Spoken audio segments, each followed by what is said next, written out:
Vy samozrejme máte rozsiahly sociálny program ako strana.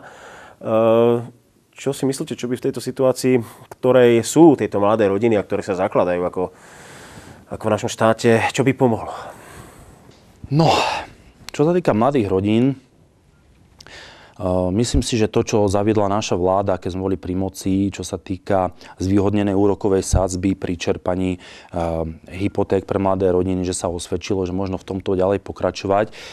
Ja osobne mám, ale je to zasa môj osobný nápad, ktorý by som mohol ako poslanec, ak by som sa dostal do parlamentu, presadzovať.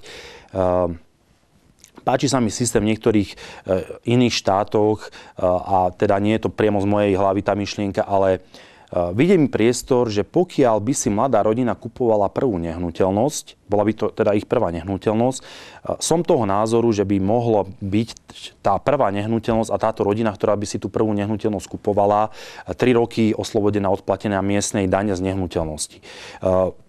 Na jednej strane to pomôže tej mladej rodine, i keď tá miestna daň z nehnuteľnosti až taká vysoká nie je, ale za tie 3 roky im to aspoň nejako pomôže v rámci teda či už zabývania sa a tie peniaze použitia na vybavenia bytu.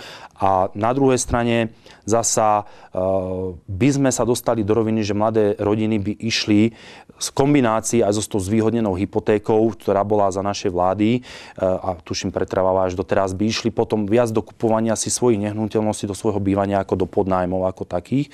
A už keď má rodina ako takú nehnuteľnosť, kde má bývať, teda svoj bytík, či už štartovací byt alebo dvojizbový, tak samozrejme už sa môže rozrastať a zasa tým sa rodia teda naši noví občania, alebo Slovensko ako každá európska krajina začína mať postupne problémy s natalitou a jednoducho už by im aspoň takto trošku pomohlo k tomu ich rodinnému rozvoju života. Určite rozbehu hlavne. A rozbehu, samozrejme.